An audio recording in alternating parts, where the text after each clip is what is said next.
गणेश जी की प्रियता है दुर्वा। क्या प्रियता है? दुर्वा। कितनी दुर्वा गणेश जी को समर्पित करी जाती है? मात्र 5। कितनी? आज के जमाने में लोग गट्ठा बनाकर चढ़ा दें, वो अपनी जगह पर है। 5 दुर्वा पंचम इंद्रियों को वश में करने के लिए और भगवान के 5 जो स्वरूप हैं उनको अपने भीतर उतारने के लिए पंच। और दुर्वा में भी 3 गांठ। जब दुर्वा समर्पित करी जाती है तो उसमें नीचे दुर्वा की डंडी पर गांठ रहती है। 3 छोटी छोटी गांठें होना चाहिए। कितनी गांठ? जो भगवान को समर्पित करी जाए। जिसके घर में संपदा की कमी पड़ती हो, बीमारियां ज्यादा फैल रही हो, बहुत कष्ट हो महाराज, बहुत ज्यादा दुखी हो महाराज, कोई काम नहीं बन रहा, बहुत तकलीफ में हो, तो शमी पत्र, शमी की पत्ती, जहां गणेश जी का स्थान है वहां पर 5 शमी पत्र 5 समर्पित करें और शंकर जी के ऊपर 3 शमी पत्र समर्पित करें। बहुत ध्यान देना। 5 शमी पत्र जहां गणेश जी का स्थान है शिवलिंग में वहां समर्पित करें। 3 शमी पत्र शिवलिंग के ऊपर समर्पित करें। 1 शमी पत्र शंकर जी की चौखट पर लेफ्ट भाग में, जाते समय आपका उल्टा हाथ, जब मंदिर से निकलो तो उल्टे हाथ पर लेफ्ट भाग में शंकर जी की चौखट पर समर्पित करें 1 शमी पत्र। और महाराज टीका दिया जहां लेफ्ट भाग में आपने शमी पत्र रखा है, मंदिर में ना दिया लगाकर बाहर की ओर जहां शमी पत्र रखा है उसके ठीक साइड में एक घी का दिया लगा दीजिए। केवल गणेश चतुर्थी से लेकर अनंत चतुर्दशी तक गणेश पुराण कहती है भगवान गणेश जी का, मोर ध्वज का, मयूर ध्वज गणेश का नाम लेकर जो ये दीप शमी पत्र चढ़ा देता है उसके घर से कभी रिद्धि सिद्धि नहीं जाती, वैभव प्रतिष्ठा नहीं जाती। कर देख, गणेश जी महाराज और एक शंकर जी, ये 2 देवता ऐसे हैं जिन पे तुलसी नहीं चढ़ती। शंकर पर तुलसी चढ़ा दो तो व्यक्ति रोगीला होता चले जाता है, और गणेश जी को तुलसी चढ़ा दो तो व्यक्ति के घर का धन छिन्न हो जाता है। इसलिए गणेश जी के भोजन में तुलसी नहीं डली, क्योंकि वृंदा देवी ने भगवान शंकर के पुत्र विनायक को देखकर विवाह का प्रस्ताव रखा था, पर गणेश जी महाराज ने कह दिया और तुमने तुलसा भी डाली, तो दोष लगा कि नहीं लगा? अरे बोलो तो लगा? नहीं लगा। क्यों नहीं लगा? अगर थाली को अंदर से लेकर आए, पुष्टि मार्ग का नियम, जब ठाकुर जी के सामने 56 भोग, कुनवाड़ा, अन्नकूट लग जाता है, लगने के पहले उसको जब लेकर आते हैं रसोई घर से, भोजनशाला से, तो उसमें तुलसी डाल के नहीं लाते। अगर रसोई घर से भोजन में तुलसी डलकर अगर ठाकुर जी के सामने वो थाली रखी तो ये पक्का है वो थाली ठाकुर जी नहीं जीमेंगे, क्योंकि उसमें तुलसी रखी हुई आई है।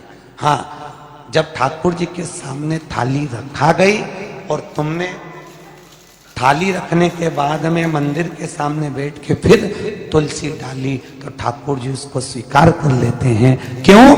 क्योंकि 33 करोड़ देवी देवता एक जगह पर विराजमान हैं। जब हम थाली रखते हैं प्रथम देव उस भाग को ग्रहण कर ले। जब तक तुलसी डालते हैं प्रथम देव अपनी दृष्टि हटा लेते हैं। समय होता है, एक टाइम होता है, एक पल होता है, एक घड़ी होती है कि गणेश जी महाराज हमारे घर में आ गए।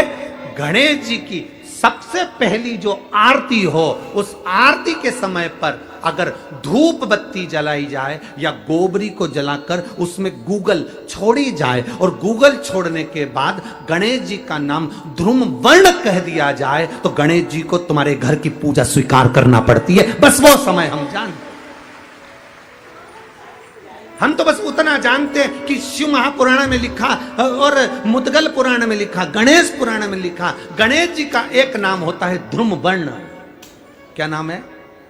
ध्रुम वर्ण गणेश जी का एक नाम होता है। जब हम धूप जलाकर और धूप लगाने के बाद में गणेश जी की सबसे पहली आरती करने के पहले अगर हम सबसे पहली आरती गणेश जी की कर रहे हो, अपने घर में स्थापना कर रहे हो, बिठा रहे हो, और तुम चाहते हो कि गणेश जी मेरे घर में आके मेरी पूजा को स्वीकार करें और जो मांगू मेरा गणेश मुझे दे 10 दिन के अंदर, तो पहला नाम लेकर पुकार लेना ध्रुम वर्ण विनायक, बैठो, बस काम हो गया। वो फ्री होकर आता। सुंदर जोड़ी थी शंकर और पार्वती की, सही है कि गलत है? कभी नहीं झगड़ते थे, इसलिए पृथ्वी पर ना तो लक्ष्मी जी के व्रत हैं, ना ब्रह्माणी के व्रत हैं, ना इंद्राणी के व्रत हैं। अगर पूरी पृथ्वी पर सबसे ज्यादा व्रत किसके हैं? माता पार्वती। तीज का व्रत किसका? पार्वती का। चतुर्थी का व्रत किसका? पार्वती का। चौथ का व्रत किसका? पार्वती का। छठ का व्रत किसका? पार्वती का। जितने व्रत है सब माता पार्वती। गणेश जी मैया को प्रसन्न करने के लिए अष्ट रूप में धारण करते हैं। 8 रूप भगवान गणेश जी ने धारण किए। एक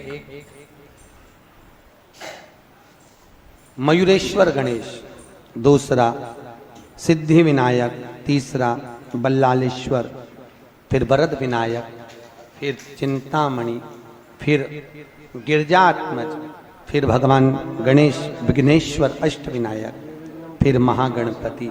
ऐसे गणेश जी के अष्ट नाम हुए। उस समय तिजोरी के अंदर जो गणेश की प्रतिमा रखी जाती है किस नाम से रखी जाती है? तो तिजोरी में हम जो गणेश की प्रतिमा रखते हैं वो वरद विनायक के नाम से रखते हैं। कौन सा गणेश? वरद। वरद विनायक के नाम से तिजोरी में गणेश रखते हैं। और वरद विनायक के नाम से गणेश जी तिजोरी में रखाते हैं। आपको कथा में कहा था, घर में सीधी सूंड का गणेश और व्यापार व्यवसाय ऑफिस में उल्टी सूंड का गणेश होना चाहिए। वरद विनायक को तिजोरी में। जब मकान का गृह प्रवेश होता है तो गणेश जी की पूजन जो दरवाजे पर करी जाती है उसे सिद्धि विनायक गणेश कहते हैं। कौन सा गणेश? सिद्धि विनायक। जब हम घर में शुभ कार्य हो, बंदरवाल लगाएं, कोई दरवाजे पर शुभ लाभ लगाएं या स्वस्तिक बनाएं या माताएं दरवाजे पर रंगोली डाले तो उसी समय पर सिद्धि विनायक के नाम से रंगोली डालना चाहिए। तो घर में लक्ष्मी बढ़ती है, सिद्धता बढ़ती है।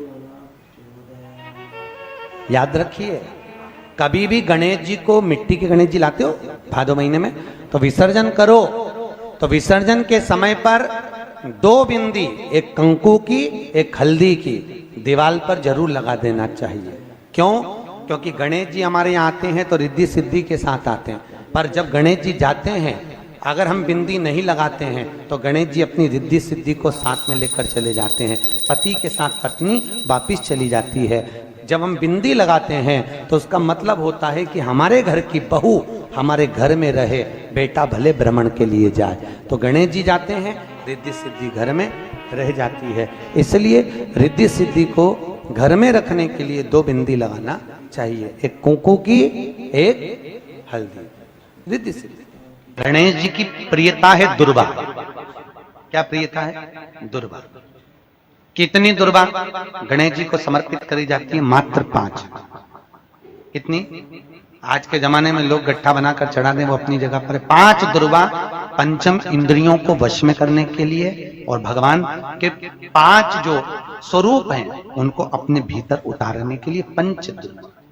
और दुर्वा में भी 3 गांठ। जब दुर्वा समर्पित करी जाती है तो उसमें नीचे दुर्वा की डंडी पर गांठ रहती है, 3 छोटी छोटी गांठें होना चाहिए। चतुर्थी का जो व्रत करने वाली होती हैं, जो चतुर्थी का पूजन करने वाली होती हैं, उनके भीतर का एक भाव होता है कि जैसे ही शाम का समय आए चंद्रदेव का पूजन करें। चंद्र जब प्रकट हो जाए, कलश भर लिया, उसके नीचे आखा दाना रख दिया, चावल गेहूं जो भी आप रखते हो पूजन के लिए, ऊपर पात्र आदि रख दिया, जलाशय, फिर अपन ने घी का दिया लगाकर पूजन भी कर ली। तो जो चतुर्थी का पूजन करने वाली होती है, जो चतुर्थी का नियम व्रत धारण करने वाली होती हैं, बड़ी बड़ी चतुर्थियां करती हैं या उसका नियम धारण करती हैं, तो चतुर्थी का जो पूजन करती है वो किस चीज के लिए होता है? केवल संतान, पुत्र, परिवार, हमारा कुटुंब, हम जिस कुल में हैं, हमारा कुल वैभव की ओर बढ़े, संपदा की ओर बढ़े और उसकी आयु बढ़े, उसकी आयु बढ़े, वैभव बढ़े। बहुत ध्यान दीजिएगा महाराज। चतुर्थी की पूजन में जो आप आखा दाना रखते हो, गेहूं वगैरह कुछ भी जो रखते हो, उसकी बड़ी महत्वता होती है महाराज। यहां तक कहा गया है, चतुर्थी की कथा तो आप लोग पढ़ते होंगे, जो लोग पढ़ते हैं उनको मालूम होगा। चतुर्थी की कथा में लिखा है चौथ माता के व्रत में वर्णन किया गया है कि वो आखा दाना जो रखा जाता है, मान लो कोई जरूरी काम होता है तभी आखा दाना को रखा जाता है, संभाल के रखते हैं कि हम इस काम के लिए जा रहे हैं और हमारा ये कार्य सफल होना चाहिए। तो जिसने चतुर्थी का व्रत करा है, जिसने चंद्रदेव का पूजन करा, चतुर्थी का व्रत करा, वो गणेश जी से विनती करके वहां से 2-4 आखा दाना उठा ले और जो व्यक्ति का काम अटक रहा है अपने ही घर का, पर दूसरे कुल को नहीं देना, अपने ही कुल के अंतर्गत जो काम अटक रहा है उसकी जेब में, उसके पल्लू में उस चीज को रख दिया जाए। तो चतुर्थी जो अगली आती है, जैसे आप महीने की करते हो तो महीने की, और आप जैसे करते हो कि 4 अलग बड़ी बड़ी चतुर्थी करते हो तो उसके अनुसार आपका कार्य सिद्ध होता ही है। उस आखे दाने का इतना महत्व होता है क्योंकि चतुर्थी का व्रत करने वाली माता जब व्रत करती है तो स्वयं चतुर्थी की कथा में लिखा हुआ है कि पार्वती जी गणेश जी से चतुर्थी की कथा बचवाती। चतुर्थी की कथा बाची किसने थी? स्वयं गणेश जी महाराज ने। और सुनी किसने थी? माता पार्वती। बाचने वाले गणेश जी थे, सुनने वाली माता पार्वती थी। तो चतुर्थी की कथा जब होती है तो उसको स्वयं गणेश जी बाच रहे हैं। तो व्रत कौन सुन रही है? माता पार्वती। और आपने जो आखा दाना लिया वो गणेश जी के भाव से लिया, गणेश जी से निवेदन करके, विनय करके, प्रार्थना कर उसको प्राप्त किया। जितने आस्था चैनल पर कथा सुन रहे हो, जितने फेसबुक और यूट्यूब पर सुन रहे हो, और जितने इस छत्तीसगढ़ की पावन धरा पर बैठकर सुन रहे हो, बहुत सावधानी से सुनना। एक छोटा सा कपूर का टुकड़ा जब आरती में जलाया जाता है तो ये कपूर क्यों जलाते हैं? इस कपूर का महत्व क्या है? इस कपूर का कारण क्या है? ये कपूर है कौन जिसको हम आरती में जलाते हैं?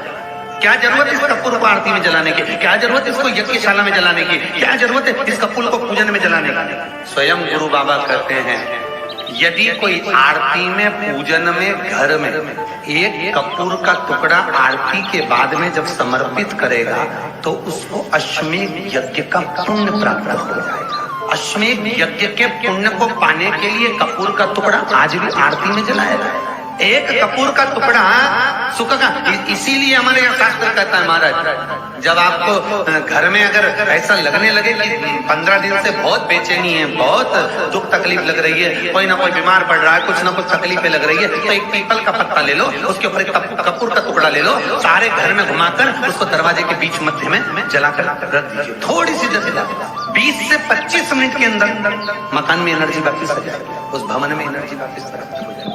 20 से 25 मिनट के अंदर एनर्जी वापस। लग रहा है कि यहाँ नेगेटिव है तो उसको पॉजिटिव बनाया जा सकता है। रात को 12 बजे शंकर जी के मंदिर में शिवलिंग पर चढ़ी हुई बेलपत्री को उठाकर शंकर मंदिर का शिखर देखकर चबा चबा कर खा लीजिए। आपके पांव के घुटने बदलने की जरूरत नहीं पड़ेगी, ऑपरेशन की जरूरत नहीं। पेट अलमस्तता। इस संवाद के अंतर्गत ये जो संवाद आया है, श्री गणेश जी महाराज ने श्री शैलम पर, कार्तिकेय महाराज की पावन धरा पर, मल्लिकार्जुन की पावन धरा पर, श्री शैलम में 3 प्रश्न श्री गणेश जी महाराज ने करे और वो गणेश जी के 3 प्रश्न आपको भी ज्ञात होना चाहिए। पहला प्रश्न गणेश जी महाराज ने अपनी माता से कहा, माँ, मृत्यु लोक के अंतर्गत इस भूमि पर जन्म लेने के बाद में अगर व्यक्ति को वृद्ध अवस्था का सामना ना करना पड़े तो उसके लिए क्या करना चाहिए? सुन लेना जवान भाई, जितने भी बेटा बेटी बैठे हैं और जितने आस्था चैनल पर, फेसबुक, यूट्यूब पर सुन रहे हैं, बड़े ध्यान से सुन लेना कि मान लो कि हमें वृद्ध अवस्था देखना ही ना पड़े, उसके लिए क्या करना पड़ेगा? तो कहा उसका एक ही साधन, राम राम रटते रहो जब तक घट में प्राण